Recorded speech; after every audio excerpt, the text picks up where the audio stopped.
All right, David, 20 years this year was your first World Series.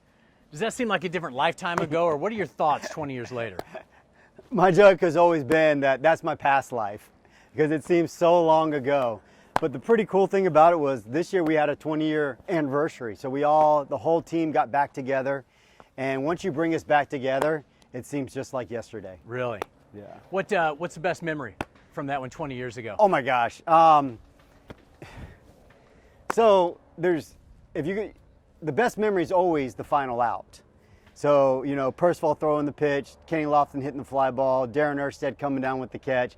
That's the best memory always. But side memory, Scott Spiezio at bat in Game 6, down by 5, hitting the 3-run home run to get us back into the game. I mean, I think that's something I would always remember as well. Pause for a second.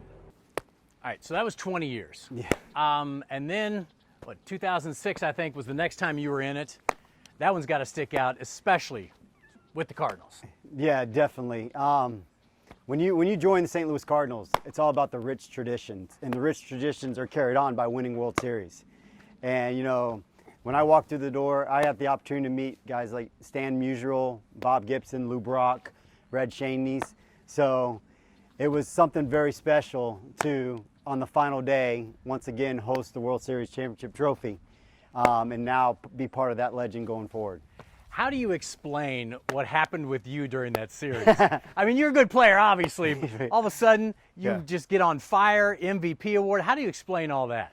It was one of those things, especially the first 2 games. I was hitting the ball hard, just right at people. And so, I started off the series, I think, 0 for 11. Did you really? Yeah, I was like 0 for 11. And so, but it was one of those things that it was like, okay, just keep, and like Tony would say, just keep swinging the bat, just keep putting it on.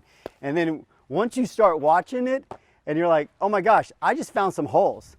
So there were some balls hit hard in Game 4 and stuff like that. But, when I hit the fly ball to center and Curtis Granderson fell down, that goes back to 67 when Curt Flood fell down and Detroit won. You know what I mean? So it was like bringing back, it's hard to, like, that fact that was like almost recreated in the opposite. You knew something magical was happening. You know what's interesting, too, is I hear from people from St. Louis who know that I know you. Yeah. You're still one of the favorites in St. Louis. And then we see your popularity with the Angels, too. Yeah. What do you attribute that to? Do you think that you're still so popular in these areas that you don't live in anymore? You were just there for a time. I think the one thing about it, the way I played the game, I'm not the biggest guy. I was not the strongest guy, definitely not the fastest guy. But showing up every day, and they knew they were going to get my best. And I think that was something that had a connection within the fans, especially when they kind of could see themselves in me. And so when... Because you're not 6'6". Because I'm not 6'6". Yeah. You know what I mean? And so they could kind of relate. And so then, and especially like within Anaheim, I was able, the tragedies that like my family went through with all the kidney transplants. Mm-hmm. So that became something very important to me out there within Donate Life. And so they kind of like, we started a walk run at Long Beach out there, and that kind of like grew. And then all of a sudden, we have this rally monkey and this club that comes out of nowhere wins the World Series. I think that kind of gravitated to a lot of our players. But going to St. Louis is about bringing your lunch pail every day. Yeah. You're bringing it to work. And so, that my style of game fit in with the rich tradition of fans who love guys that just show up and give their best. Is that the biggest moment in your own mind of your career, winning that MVP in the World Series all in one time, or is there something else? The biggest moment, I would say both. You have to say both World Series championships are the biggest moment because you work so hard, and that's what you are trying to achieve. You really don't look back on the MVP until post-career, because of the fact of all you want to do is win, just win a championship. Post-career, I would think most people know me as a World Series MVP now. So it definitely is something that's more, people recognize me post my career is for that award. All right, I asked your good buddy, Rick Ankiel, yeah, when I interviewed him recently, I said, could you get out on the field right now and play? Because we all have it in our mind where we're still there. And I think we quoted the Toby Keith song, I'm good once, right? Yeah. Yeah. What about you? Do you think you could get out there and still hit against some of these guys today, God. or is it done? If you gave me a little time to train, 100%. Really? I mean, my brain feels like I'm still, 22 years old. And I could tell, I definitely, I think I could hold my own with the way hitting's going in today's time. But it would be for one day. It would be for one day. The body would go. They ice you the rest of the next week, day. Right? The body would be like, "What are you doing to me?" And so, but yeah, my mind is still definitely there. Yeah, I do have some lingering injuries from playing, which would probably limit me. And I can't say this too loud, and especially if this gets played in St. Louis, because I do fantasy camp now in St. Louis, and I tell them I can't play, I can only manage. So because the body won't allow me to play. So we can't get this out too loud that I can play for one day. Right. What now you're from here. Yes. You grew up in Central Florida, the Orlando area. Went off other places. Why come back to the Orlando area after you're done? Oh my gosh, this has always been my home. You know what I mean? This is something that I love and cherish. My family is here as well. And then I was very fortunate to marry a young lady from the area, Miss Ashley, and her ties with Disney. And so there's no way we would never not have a home in Florida. Yeah, let's talk about your post-life here. Let's talk about your spouse first of all. Yeah. You have a house down by Disney. She's from here in Orlando. And I see that you have a little space in the house, right? Yeah. Explain your house and the connection with Disney there. Yeah, so my wife loves Disney. She always has. At the age of 16, on her birthday, went and got a job with Disney. And so it's something that's always been a dream of hers. So yeah, we were fortunate enough to be able to get a home close to the Disney area. And she always wanted to theme the house Alice in Wonderland, because her favorite character of all time is Alice. And she has been collecting Alice ever since she probably could ever breathe. So, and she needed a place to put it. So yeah, so we bought this house, and then we were able to theme the house mainly all Alice.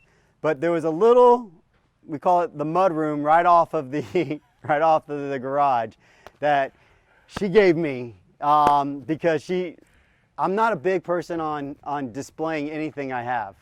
And so she's like, no, you have to put some of this stuff up. You've done some things in your life that needs to be displayed. And so what we did, we went off of the theme of Casey's Corner. If you go down Main Street, at the end of Main Street, there's Casey's Corner where it looks like a baseball shop where you get, hot dogs, fries, and stuff like that. So we actually had the voice of Mickey Mouse, Brett Iwan, come in and design it for us. And basically it's called David's Corner. And within the corner, it has like my World Series jerseys from 02 and 06. It has my SEC championship jersey from University of Florida in 1996. It has the bat that I used mainly for the 06 World Series that ended up winning the World Series MVP.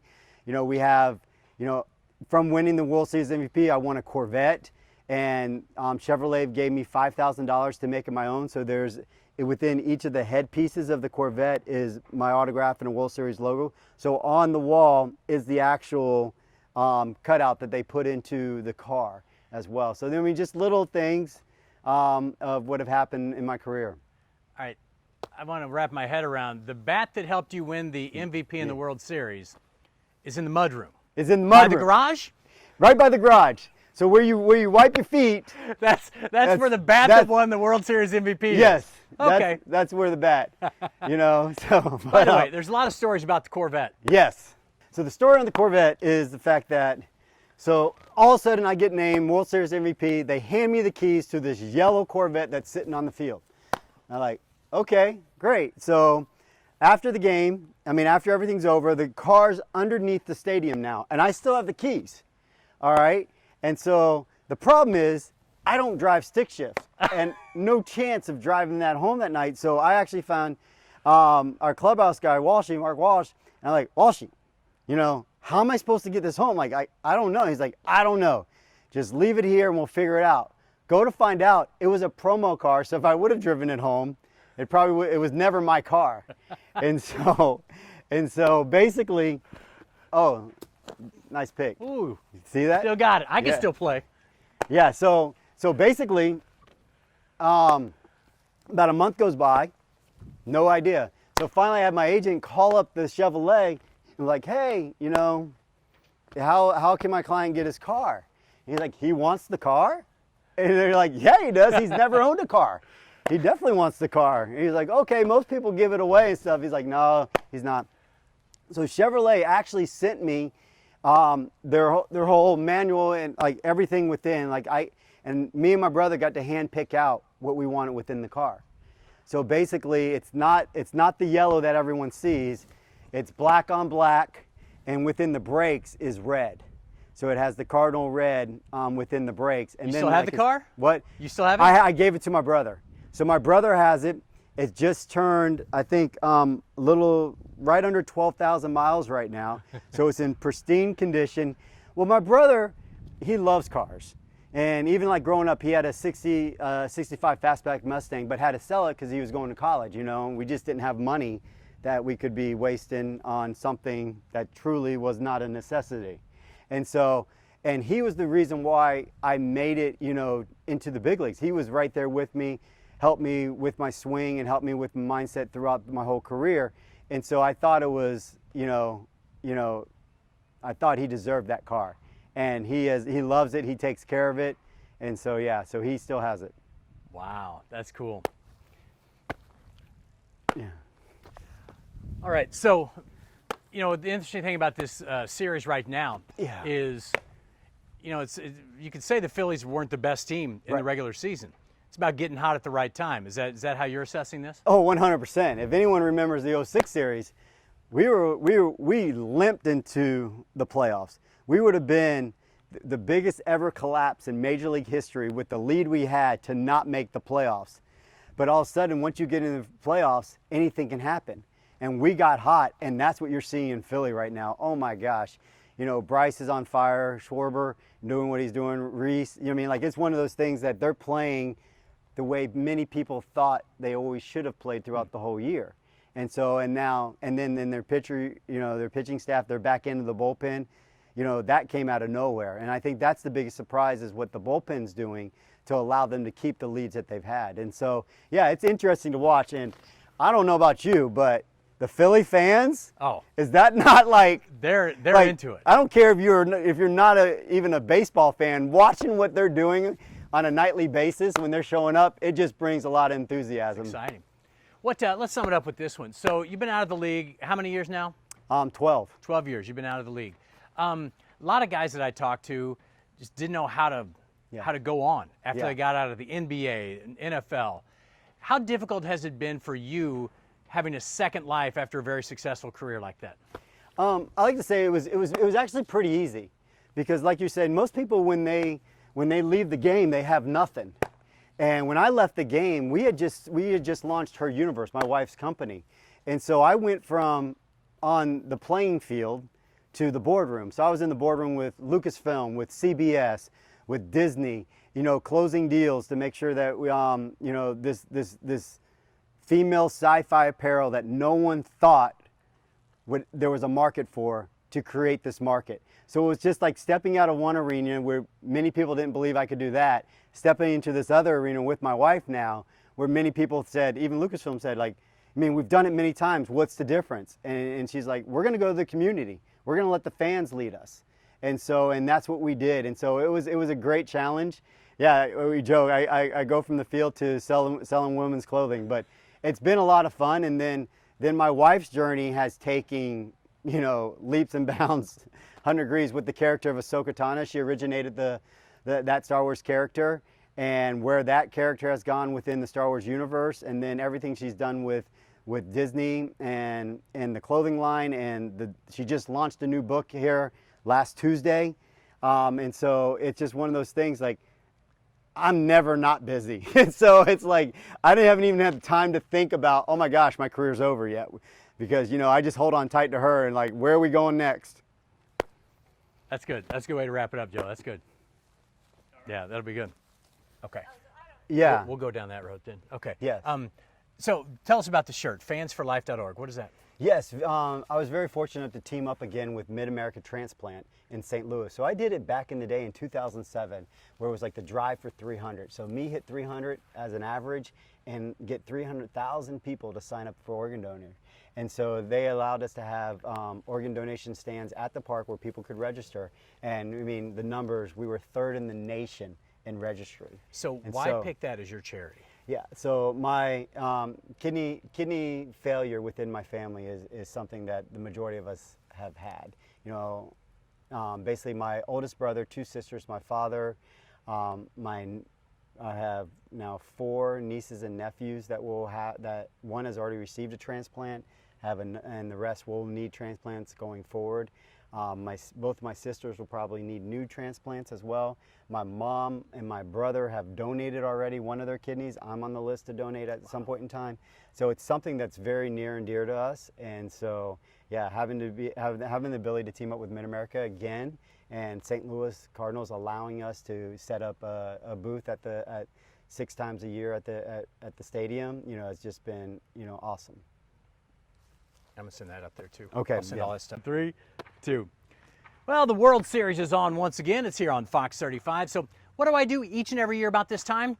I get my glove, I get a ball, and I go looking for a friend to play catch. Who would be around out in this random area to play catch with? Hey, it's former World Series MVP David Eckstein. Hey, David, good to see you. Nice seeing you as well. All right, so I want to talk to you very quickly. The World Series is on. You've been out of the league for 10 or 12 years at this point. Why'd you come back to Central Florida after all your playing years? Central Florida's home. It's something that I will always be a part of. You know, my family's here, my wife's here, my wife's family is here, Disney's here, and so yeah, so I'll always be a part of Central Florida. 2-time World Series champion, World Series MVP. You've had time to think back on it. What are your thoughts about your career? I was very fortunate, you know, having the opportunity to play a game I love for over 10 years in the major leagues, and then winning 2 World Series championships. I think that's something that's very special. All right, so you're going to hear more from David coming up tonight. Life after the World Series coming up right here on Fox 35. Thank you, David. You're welcome. All right, I'm going to keep wandering. Okay.